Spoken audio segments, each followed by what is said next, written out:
Hello and welcome back to session number 4, Businesses in Our Neighborhood.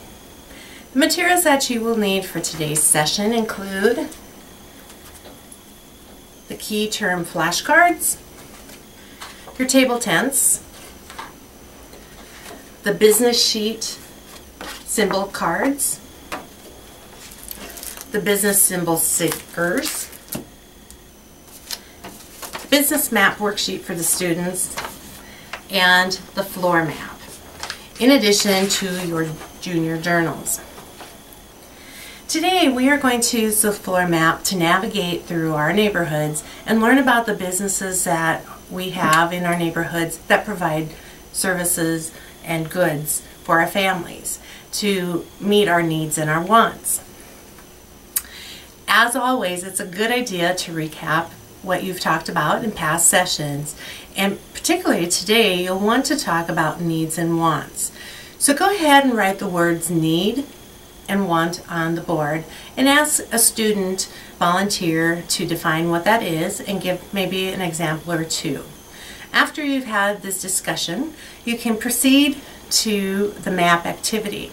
There's two ways to do this map activity. You can either place it on the floor and have students gather around you on 3 sides, leaving the 4th side open for you to navigate the JA car, or you can place it at the front of the classroom and have the students remain in their seats. Either method works. If you choose to do the method where you're hanging it at the front of the classroom and the students remain in their seat, just remember you'll need a little bit of tape so you can tape the symbols up to the map as you go through this activity.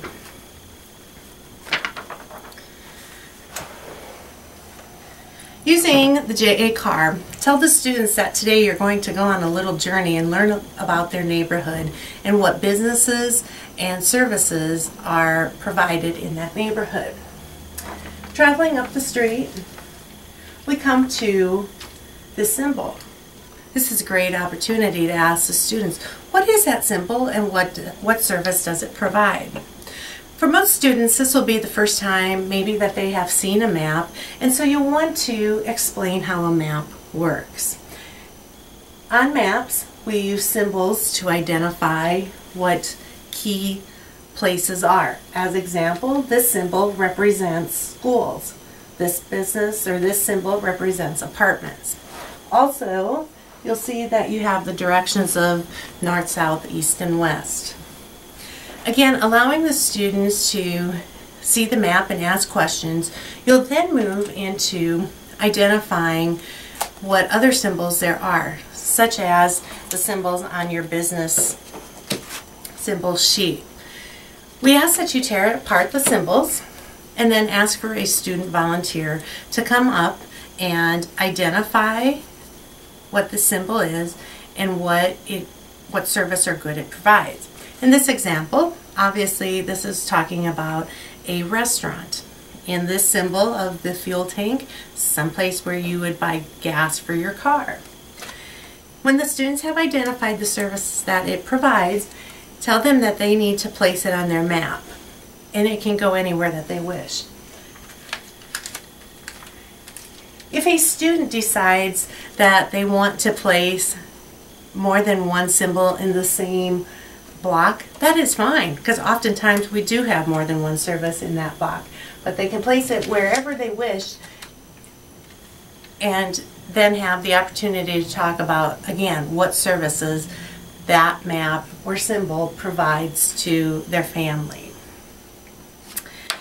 After using the big map, you'll then want to have the students create their own neighborhood map.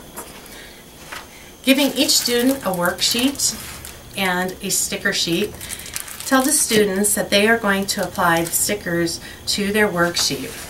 You'll notice that some of the symbols will be the same symbols in their sticker sheet.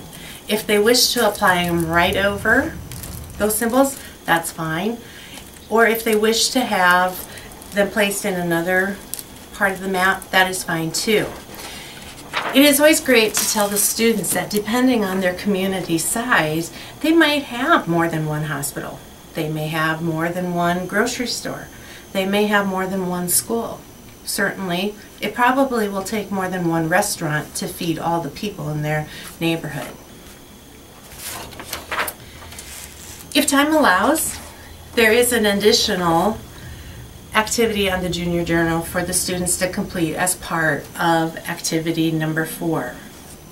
Again, you'll want to do a summary and review of today's session, and before leaving class, you'll want to ask the teacher for a roster to complete the Certificate of Achievement, which you'll use in activity number 5. Have a great time in the classroom and good luck.